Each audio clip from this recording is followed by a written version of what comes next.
வாரிசு. முரளியும் ரவியும் பழைய சிநேகிதர்கள். இருவரும் சிறுவயதிலிருந்தே ஒரே பள்ளியிலும் கல்லூரியிலும் பயின்று ஒரே இடத்தில் வேலை செய்தார்கள். அவ்வளவு நெருங்கியது அவர்களது நட்பு. அதே போலவே இருவருக்கும் ஒரே நாளில் ஒரே மேடையிலே திருமணம் நடக்கவிருக்கிறது. ஹே முரளி, எனக்கு ரொம்ப சந்தோஷமா இருக்குடா. இன்றைக்கு உனக்கு எனக்கும் அவங்கவுங்க விருப்பங்களோட ஒரே மேடையில் கல்யாணம். இந்த நாளுக்கு தான் காத்துக்கிட்டு இருந்தேன்டா என்று ரவி தன் மகிழ்ச்சியை வெளிப்படுத்தினான். அதற்கு முரளியும் ஒரு புன்னகையுடன் தன் தோழன் சொல்வதை கேட்டுக்கொண்டே இருந்தான். அவர்கள் இருவருக்கு திருமணம் நன்றாக நடந்து முடிந்தது. ஏற குடும்பமும் சென்னையில் அடுத்தடுத்த அடுக்குமாடி குடியிருப்பில் தங்கியிருந்தார்கள். ஒரு வார காலம் இல்லற வாழ்க்கையை ஆனந்தமாக கழித்தனர் இரு தம்பதியர்களும். அடுத்த வருடம் ரவியின் மனைவி ஆனந்தி கருவுற்றால். அனைவரும் ஆனந்தமாக இருந்தார்கள். முரளியின் மனைவி மாயா இந்த செய்தியை கேட்டு மிகவும் மகிழ்ச்சி அடைந்தாள். அவள் ஆனந்தியை மிகவும் நன்றாக பார்த்து கொண்டாள். மாயா, நீங்கள் எனக்கு ஒரு அம்மா மாதிரி இருந்து பார்த்துக்கிறீங்க, ரொம்ப நன்றி என்று அவள் கூறினாள். அதற்கு இதில் என்ன இருக்கு ஆனந்தி, ஒரு பொண்ணு இந்த நேரத்தில் ஒரு உயிரை சுமந்துக்கிட்டு இருக்கா. அவளுக்கு வேணுங்கிறத பக்கத்தில் இருக்கிறவங்க தான் செய்யணும். இதுக்கெல்லாம் நன்றி சொல்லாத என்று கூறினாள் மாயா. எனக்கு அம்மா இல்லாத குறைய நீங்கள் சரி செஞ்சீங்க மாயா என்று ஆனந்த கண்ணீருடன் அவள் தோளில் சாய்ந்தாள். 9வது மாதம் துவங்கியதும் ஆனந்திக்கு வளகாப்பு நடத்தினர். அந்த விழாவில் ஆனந்தி அனைத்து அலங்காரங்களும் செய்து அழகாக அமர்ந்திருந்தாள். மாயா அவளை பார்த்ததும் தனக்கும் இவ்வாறு தான் வளகாப்பு நடக்க வேண்டும் என்று ஆசைப்பட்டாள். ஆனந்தி இருக்கும் இடத்தில் தன்னை வைத்து பார்த்து மகிழ்ச்சி அடைந்தாள். விழாவில் ஆனந்திக்கு போட வேண்டிய வளையலை தொட்டு பார்த்து ஆனந்தம் அடைந்தாள். அந்த தாய்மை உணர்வுக்காக காத்து கொண்டு இருந்தாள். ஆனந்திக்கு பெண் குழந்தை பிறந்திருந்தது. மாயா அந்த குழந்தையை ஒரு நொடி கூட பிரியாமல் அருகில் இருந்தே இரவும் பகலும் கண் விழித்து பார்த்து கொண்டாள். ஒரு நாள் மாயா குழந்தையை பார்க்க வீட்டுக்கு சேர்ந்திருந்த போது ஆனந்தி சோகமாக அமர்ந்தாள். என்ன ஆனந்தி, ஏன் சோகமாக இருக்க என்று குழந்தையை தொட்டிலிருந்து எடுத்தபடியே கேட்டாள். மாயா, ரவிக்கு இந்த குழந்தை பிடிக்கவில்லையாம் என்று கூறும்போது மாயாவின் விழிகள் ஆச்சரியத்தில் அகன்றன. அவருக்கு பெண் குழந்தை பிடிக்காதாம், ஆண் குழந்தை தான் வேண்டுமா என்று கூறினார். இதை கேட்ட மாயா, என்ன முட்டாள்தனமான பேச்சு, பெண் குழந்தையா இருந்தா என்ன, ஆண் குழந்தையா இருந்தா என்ன, அவர் இன்னும் எந்த காலத்தில் வாழ்ந்துகிட்டு இருக்காரு என்று கோபமாக சீறினாள். நீ கவலைப்படாத, உன் கணவருக்கு குழந்தை இருந்தும் அதோட அருமை தெரியல. அது இல்லாதவங்களுக்கு தான் அதோட அருமையும் பெருமையும் தெரியும். நேரம் வரும்போது உன் கணவரும் உணர்வாரு என்று கூறி அவள் மனதை மாற்றினாள். மாயா பேச்சு வேறு திசையில் திருப்பினாள். சிறிது நேரம் பேசிவிட்டு மாயா தன் வீடு திரும்பினாள். இதை பற்றி முரளியுடன் கூறும்போது, மாயா, அவன் அவங்க அப்பா மாதிரியே யோசிக்கிறவன். அவங்க அப்பாவும் ஆண் குழந்தை தான் வேணும்னு நினைக்கிற பழைய காலத்து மனிதர்.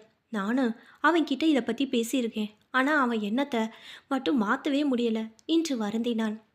சரி, கவலைப்படாதீங்க, அவர் மனசு மாறுகிற காலமும் வரும் என்றார். திருமணமாகி 8 ஆண்டுகள் கடந்தும் மாயா முரளி தம்பதியருக்கு மலரே செல்வம் இல்லை. குழந்தை இல்லாத பெண்ணுக்கு இந்த சமுதாயம் என்னென்ன துயரங்கள் தருமோ அவை அனைத்தையும் அவள் அனுபவித்தாள். அதனால் குழந்தை இல்லாத குறையை போக்க மாயா தினமும் ரவி ஆனந்த் வீட்டுக்கு சென்று விடுவாள். அவர்களின் குழந்தை வர்ஷா காலை பள்ளிக்கு செல்லும் போது இவளும் ஆனந்தியுடன் செல்வாள். பள்ளி முடிந்ததும் அவளே குழந்தையை தன் வீட்டுக்கு அழைத்து சென்று அவளுக்கு வேண்டிய அனைத்து செய்து கொடுத்து வர்ஷா உறங்கிய பின்னர் அவள் வீடு கொண்டு விடுவாள். இதுவே தினமும் நடந்தது. இதை கவனித்த முரளி அன்று இரவு அவளுடன் அதை பற்றி பேசினான். மாயா, நீ குழந்தைக்காக ஏங்கிறது தெரியும். எனக்கு ஒரு குழந்தை இருந்தா நல்லா இருக்குன்னு ஆசைதான். அதுக்கு நீ எப்போவுமே ரவி வீட்டுக்கு போய் அவன் குழந்தைய பார்க்கறது எனக்கு என்னவோ சரியா படலை என்றான். ஏன் இப்படி சொல்கிறீங்க என்று கேட்டவளின் கேள்விக்கு, என்ன இருந்தாலும் அது அவங்க குழந்தை, அவங்களுக்கும் அவங்க குழந்தையோட தனியாக நேரம் செலவிடணும்னு நினைப்பாங்க. ஆனந்தி உன் மேலே அளவு கடந்த அன்பு வச்சுக்கிறதுல எதுவும் சொல்ல மாட்டா. ஆனால் இது சரியில்லைம்மா என்று அவளுக்கு விளக்கினான்.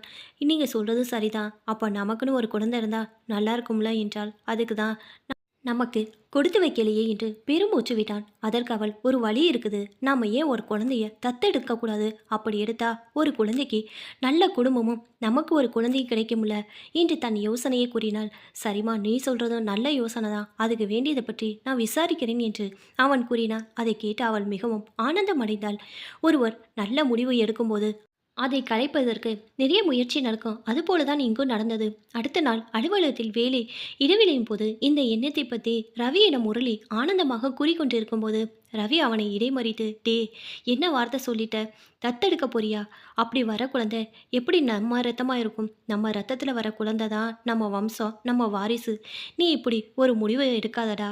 இப்போ உள்ள காலத்தில் எத்தனையோ முறைகள் இருக்கு குழந்தை பெற்றுக்கிறதுல. நீ அதை எல்லாத்தையும் முயற்சி பண்ணி பாரு என்று அவனுக்கு அறிவுரை வழங்கினான். முரளியின் வீட்டாரும் அவன் தத்தெடுக்கும் முடிவிற்கு எதிராக இருந்தார்கள். முதலில் ரவி கூறுவதே முரளியின் மனம் ஏற்றுக்கொள்ளவில்லை என்றாலும் ஒரு ஓரத்தில் இதையும் முயற்சி செய்து பார்ப்போமே என்று கூறியது. ஏனென்றால் தன் குழந்தையாக இருக்க வேண்டும் என்ற ஒரு சிறு ஆசை அவனுக்குள்ள இருந்தது. இதை பற்றி அவன் தன் மனைவியிடம் கூறும்போது ஒரு சிறு தயக்கத்திற்கு பிறகு சம்மதித்தாள். ஆனால் இறைவன் போட்ட கணக்கோ வேறு. எது நடக்க வேண்டுமோ அதுதானே நடக்கும். அதுபோலதான் இங்கோ நடந்தது. குழந்தையை பெறுவதற்கான அனைத்து முயற்சியும் தோல்வியில் முடிந்தன. பெரு சோகத்தில் இருந்தார்கள் முரளி மாயா தம்பதியினர். அப்போதுதான் முரளி வீட்டார் அவர்களை ஒரு ஜோசியரிடம் போக வற்புறுத்தினார்கள். அந்த ஜோசியரோ, நீங்க கவலையப்படாதீங்க, 25,000 கொடுத்து ஒரு ஹோமம் செஞ்சுட்டா உங்களுக்கு உடனே புத்திர பாக்கியம் கிடைக்கும், நாளைக்கே அதை செஞ்சிருவோம் என்று கூறினான். வரும் வழியில் உள்ள பூங்காவில் இருவரும் அமர்ந்து கொண்டு அதை பற்றி பேசிக் கொண்டிருந்தார்கள். அவர்கள் பேசுவதை கேட்டுக்கொண்டிருந்த ஒரு 50 வயது நிரம்பிய மனிதர் அவர்களிடம் வந்து, என்னை மன்னிக்கவும், என் பேர் சேகர், நீங்கள் பேசிகிட்டு இருந்ததை நான் கேட்டேன். என் அனுபவத்தில் நான் சொல்கிறேன். இந்த ஜோசியக்காரங்க சொல்கிறதெல்லாம் உண்மையே கிடையாது. அப்படிலாம் செய்யாதீங்க. நீங்கள் தான தர்மம் செய்யுங்க. உங்களுக்கு குழந்தை தானம் இல்லை போய் ஆதரவற்ற குழந்தைகளுக்கும் உங்களால் முடிஞ்ச உதவியை செய்யுங்க. உங்களுக்கு ஒரு நல்லது நடக்கும். பெரியவங்க சொல்லுவாங்களே, நல்லது செய்தால் நல்லதே நடக்கணும், நீங்களும் செய்யுங்க, நல்லதே நடக்கும் என்று கூறிவிட்டு அவர் சென்று விட்டார். அவர் கூறிய வார்த்தை அவன் மனதில் ஒரு சிறு மாற்றத்தை உண்டாக்கியது. அதன் விளைவாக அவர் கூறியது போலவே ஆதரவற்ற இல்லத்தில் உள்ள குழந்தைகளுக்காக ஒரு நாள் முழுவதும் உணவிற்கு ஏற்பாடு செய்திருந்தான். மதிய உணவு முடிந்த பின்னர் அவன் அந்த இல்லத்தில் உள்ள ஒரு மரத்தடியின் திண்ணையில் அமர்ந்து காற்று வாங்கி கொண்டிருந்தான். அவன் மனைவி அங்குள்ள குழந்தைகளுடன் விளையாடி கொண்டிருந்தாள். அதை பார்த்தபடியே அமர்ந்திருந்தான். அவனை ஒரு குரல் அழைத்தது. நான் வேற யாரோன்னு நினைச்சேன் தம்பி, நீங்க தானா? நான் சொன்ன மாதிரியே செஞ்சிட்டீங்க போல என்று கேட்ட குரலை திரும்பி பார்த்தான். அது அன்று பூங்காவில் பார்த்த அதே நபர் சேகர். நீங்க கேட்க மாட்டீங்களோ நினைச்சேன், பரவாயில்லையே, நீங்க நல்ல பையனாக தான் இருக்கீங்க என்று கூறினார். ஆச்சரியத்தில் அவரை பார்த்த அவன் மீண்டும் நிதானத்திற்கு வந்து, ஆமா சார், நீங்க சொன்னது என்னவோ சரியாக தான் இருந்துச்சு, அதான். ஆமாம், நீங்கள் இங்கே எந்த வேலையாக வந்திருக்கீங்க என்றான். அவர் பதிலளிக்கும் முன்பே ஒரு இளைஞன் வந்தான். அவன் முரளியை பார்த்து தலையை அசைத்துவிட்டு தன் தந்தையுடன் பேசலானான். அப்பா, நான் அந்த உடைகள் டப்பாவை மட்டும் அங்கே வச்சிட்டேன். நம்ம இன்னொரு நாள் வந்து குழந்தைகளுக்கு சாப்பாடு கொடுக்கலாம்ப்பா என்று கூறிவிட்டு நம்ம வீட்டுக்கு கிளம்பலாமா என்று கேட்டான். அதற்கு அந்த பெரியவர், நீ போப்பா, நான் கொஞ்ச நேரம் கழிச்சு வரேன் என்று கூறினான். அதற்கு அந்த இளைஞன், சரிப்பா, நான் உங்களுக்காக காரில் காத்துக்கிட்டு இருக்கேன் என்று கூறி அங்கிருந்து இருவரிடம் இருந்து விடைபெற்று சென்றான். அவன் சென்ற பிறகு அவர்களது உரையாடல் மீண்டும் தொடர்ந்தது. என்னப்பா கேட்டுக்கிட்டு இருந்த? இன்னைக்கு என் பையனோட பிறந்த நாள். ஒவ்வொரு வருஷமும் அவன் பிறந்த நாளைக்கு இங்கே வந்து குழந்தைகளுக்கு சாப்பாடு துணிமணிகளை எடுத்து கொடுத்துவது உண்டு. அதே மாதிரி இந்த வருஷம் செய்யலான்னு பார்த்தா நீங்கள் அந்த புண்ணியத்தை பறிச்சிட்டீங்க என்று கூறினார். உடனே அவன், ஐயோ அப்படிலாம் இல்லை சார், நல்ல காரியத்தை உடனே செய்யணும்னு சொல்லுவாங்க, அதான். ஆமாம் சார், இவர் உங்கள் பையனா என்றவனுக்கு கேள்விக்கு, ஆமாப்பா, இவன் பெயர் கண்ணன், இவனுக்கும் சமூக சேவைனா ரொம்ப பிடிக்கும். அப்படியே என்ன மாதிரி என்று பெருமைப்பட்டார். அதற்கு முரளி, உங்கள் பையன் உங்கள் ரத்த பிறகு உங்கள் மாதிரிதான் இருப்பார் என்றான். ஒரு சிறு வியப்பிற்கு பின் அவன், என்ன மாதிரி இருக்கிறதுக்கும் என் ரத்தத்துக்கும் என்ன சம்மந்தம்? அவன் என்னோட வளர்ப்பு மகன்பா என்றார். உடனே அவன், என்னை மன்னிச்சிருங்க சார் என்று கூறிவிட்டு சற்று தயங்கி நின்றான். அவரே பேச்சு துவங்கினார்.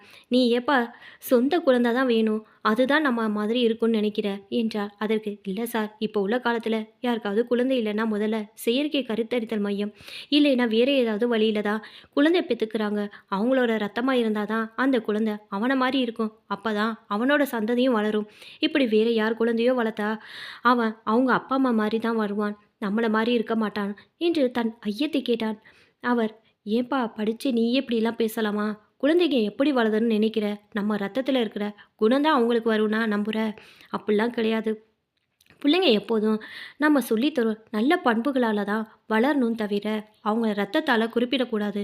பெற்றோருக்கு எப்போ உண்மையான ஆனந்தம் வரும்னா பிள்ளைங்க அவர்கள் புகட்டிய நன்பண்புகளை படித்து வாழ்ந்து இந்த சமுதாயத்துக்கு எடுத்துக்காட்டாக திகழும்போது தான் அவனே உண்மையான வாரிசு. இத்தகைய எண்ணம் சமுதாயத்தில் உள்ள அனைவரும் மனதில் ஒரு மாற்றத்தை ஏற்படுத்த வேண்டும். என் மகன் என்னுடைய வாரிசு, உண்மையான வாரிசு என்று கூறிவிட்டு எந்த குழந்தையும் நல்ல குழந்தைதான் மண்ணில் பிறக்கையில் அவன் நல்லவனாவதும் தீயவனாவதும் அன்னை வளர்ப்பிலே என்று முணுமுணுத்து கொண்டே சென்றார். அன்று அவன் வாழ்வில் அவனுக்கு ஒரு திருப்பு முனையாக அமைந்தது. முரளியின் வாழ்வில் ஒளி தோன்றுவதற்கான முதல் அடியை அன்று எடுத்தான். முரளியும் மாயாவும் வீடு திரும்பும்போது ஒரு பிஞ்சு கால்களும் அவர்களுடன் வீடு சென்றது. இருவர் மூவராக மாறினார். வலையோசை கேட்காமலே வெகு நாட்களாக காத்திருந்த சிப்பிக்கு மழலை முத்து கிடைத்தது. அவர்களின் இந்த முடிவை அனைவரும் எதிர்த்தனர். ஏன் ரவியும் எதிர்ப்பு தெரிவித்தான். ஆனால் முரளி அனைவருக்கும் உண்மையான வாரிசின் உண்மையான அர்த்தத்தை விளக்கியதும் அனைவரும் தங்கள் தவறை உணர்ந்தனர். ரவியும் தன் தவறை உணர்ந்து தன் குழந்தையை கொஞ்சினான். அங்கு அறியாமை இருள் நீங்கி அறிவு பேரொளி பிறந்தது. இவ்வாறு நம் சமுதாயத்தில் இத்தகைய விழிப்புணர்வு மிக்க செயல்களை செய்யும்போது அனாதை என்ற வார்த்தையை அகராதியில் இருந்து நீக்கிவிடலாம். ஆனந்தம், பேரானந்தம்